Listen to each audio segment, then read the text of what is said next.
Friends, welcome back to Prakash nursing academy. तो आज की वीडियो में हम लोग क्या बात करने वाले हैं, पीएच, उसका डिफिनेशन और नॉर्मल वैल्यू के बारे में।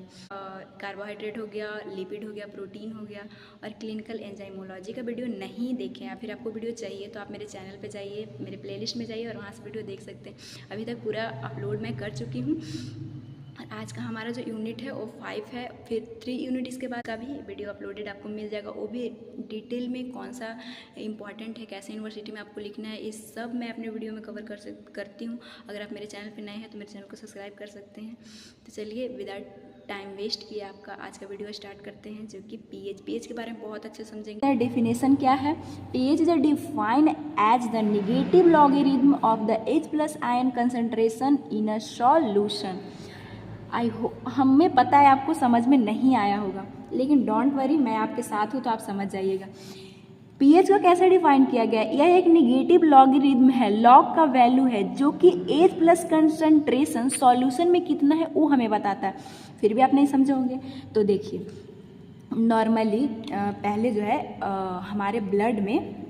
हमारे ब्लड का पीएच नॉर्मल कितना होता है ये तो आपको पता होगा, 7.352। नीचे हमें दिखाई भी हूँ, आगे चल के बताऊँगी, से लेके 7.45। ये हमारे ब्लड में H+ आयन की कंसंट्रेशन है, पावर है, मतलब H+ कितना हमारे ब्लड में पाया जा रहा है। तो जब हमारे साइंटिस्ट लोग निकाले ब्लड में तो वो वैल्यू पता है कितना आया? 7 टाइम 0 है, इसके बाद 0.4 मिली इक्विवेलेंट पर लीटर में आया। लेकिन अब आप सोच सकते हैं, इसको लोग याद करने कितना मुश्किल लग रहा है ना। आप भी 7 टाइम 0.000.4 ऐसे लिखना है आपको। तो फिर साइंटिस्ट लोग क्या कि इसको आसान बनाने के लिए फिर इसको लॉग की वैल्यू लिख के चेंज किए। तो लॉग आप 12th क्लास में पढ़े होंगे, नहीं पढ़े तो कोई बात नहीं, बस आपको यही ध्यान रखना है। तो इसको शॉर्ट फॉर्म में करने के लिए अगर इसका आप लॉग निकालेगा तो -7.4 आएगा।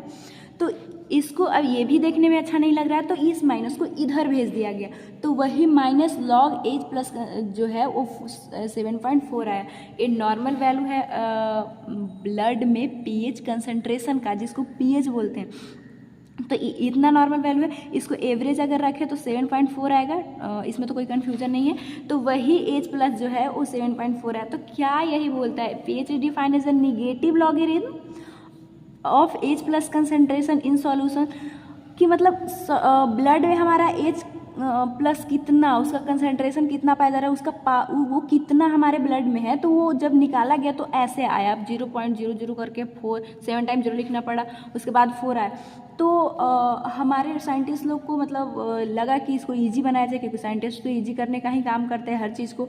तो वो इसका जब वैल्यू निकाला तो -7.4 में आया, तो उस माइनस को इधर भेज दिए और इसका मान जो आया 7.4 आया। तो ये आपको क्लियर होगा। और इसी कंडीशन को आपको मेटाबॉलिक एसिडोसिस, एल्कोलिसिस यहाँ पे ही समझिएगा। फर्स्ट वीडियो अगर आप देखें आगे बहुत अच्छे समझ में आने वाला है आपको। तो वो यही पीएच मतलब एसिडिक कब होता है, यहाँ मैं आपको शो करूँगी। जब 7 से कम होता है, इतना तो नॉर्मली आप 9-10 से ही पढ़ते आ रहे हैं। तो कैसे पीएच कम कैसे जाता है? जब हम इसी वैल्यू को, आपको शॉर्टकट में मैं बताती हूँ, इसमें अगर 10 गुना मतलब 10 गुना ज़्यादा H+ कंसंट्रेशन, मतलब 10 गुना बढ़ाते हैं H+ को, तो हमारा जो वैल्यू आएगा वो निकल के आएगा 7.4। तो इसको माइनस को इधर भेजेंगे तो फिर 7.4 आएगा।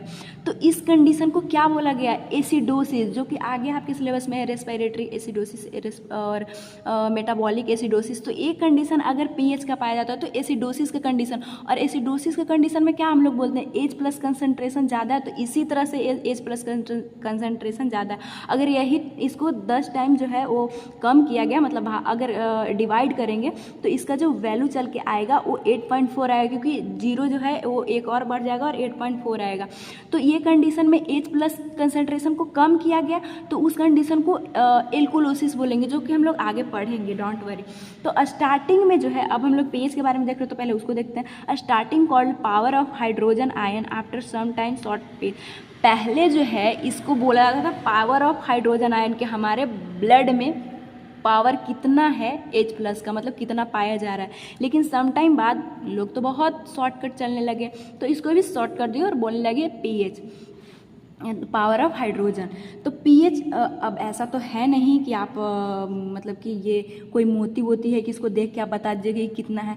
ये तो घुला हुआ है, कंसंट्रेशन एक सॉल्यूशन में है, तो इसको ऐसे आप थोड़े किसी चीज़ का कंसंट्रेशन आप जान जाइए कि उसमें कितना मिला मतलब H+ मिला हुआ है, तो इसको मेजर कैसे किया, कैसे साइंटिस्ट को पता चला कि हमारे ब्लड में इतना कंसंट्रेशन है ब्लड का। तो उसके लिए सोरेनसन पीएच स्केल का यूज किया गया, तब जो है पता किया गया कि पीएच को मेजर्ड किया जाता है इस स्केल से। और ये ऑब्जेक्टिव में आपसे पूछा जा सकता है, बहुत ही VVI है, 30 स्टार क्वेश्चन है, तो इसको आप ध्यान रखिएगा। अब पीएच स्केल कैसा होता है, पीएच स्केल जो है वो एक इसमें जो है 0 से लेकर 14 तक नंबर शो रहते हैं, जिसको में अगर 7 से नीचे है तो एसिडिक, अगर 7 पीएच है तो न्यूट्रल, और 7 से ज़्यादा है तो एल्कलाइन। ये तो नॉर्मल कंडीशन 9 10 से ही आप पढ़ते आ रहे हैं। तो ये कौन सा स्केल है, सोरेनसन पीएच स्केल, जिससे पीएच का वैल्यू पता किया जाता है। हम लोग पहले पढ़ते थे लिटमस करके, ऐसा कुछ पढ़ने, कुछ कॉन्सेप्ट आपको याद ध्यान में आ रहा है वगैरह, अगर आप अच्छे से पढ़े होंगे 9 10 या फिर 11 12 तो वो सब उतना ध्यान नहीं रखना, बस आप इतना ही ध्यान रख लीजिए। वैल्यू अगर बस इसी चीज़ को यहाँ पे दिखाई हूँ मैं कि अगर 7 से बिलो हो तो वो कैसा होता है, एसिडिक। ये शो करता है कि H+ का कंसंट्रेशन ज़्यादा है, जैसा कि मैं यहाँ पे आपको बताई।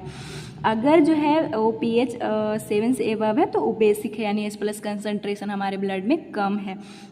अगर pH 7 है तो वो न्यूट्रल कंडीशन है, यानी इसको न्यूट्रल बोलते हैं। Normal value of pH in blood कितना होता है, तो 7.35 टू 7.45 एनाटॉमी फिजियोलॉजी में बहुत अच्छे से आप जानते होंगे। इसको अगर एवरेज लिया जाए तो 7.4 रहता है। तो आई होप pH आप बहुत अच्छे समझ पाए होंगे। pH कुछ नहीं है, यह एक हमारे ब्लड में कितना H+ का कंसंट्रेशन है वही बताता है।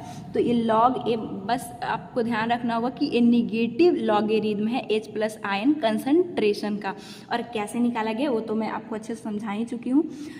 तो आज के लिए बस इतना ही। अगर वीडियो समझ में आता हो, मेरा नोट समझ में आता हो, तो प्लीज़ चैनल को सब्सक्राइब कर लीजिए अगर आप अभी तक सब्सक्राइब नहीं किए हैं तो। और अगर आप पीछे वाला वीडियो नहीं देखे हैं बायोकेमिस्ट्री का, मैं बहुत ही आसान लैंग्वेज में समझाई हूँ, आपको नोट्स भी प्रोवाइड की हूँ, तो आप प्लीज़ उसे देखा कीजिए और अपने दोस्तों में भी इस वीडियो को शेयर कीजिए ताकि उनको भी हेल्प मिले। बायोकेमिस्ट्री बहुत ही आसान है, बस आपको मेरा वीडियो देखते रहना है, आप अच्छे से समझ पाइएगा।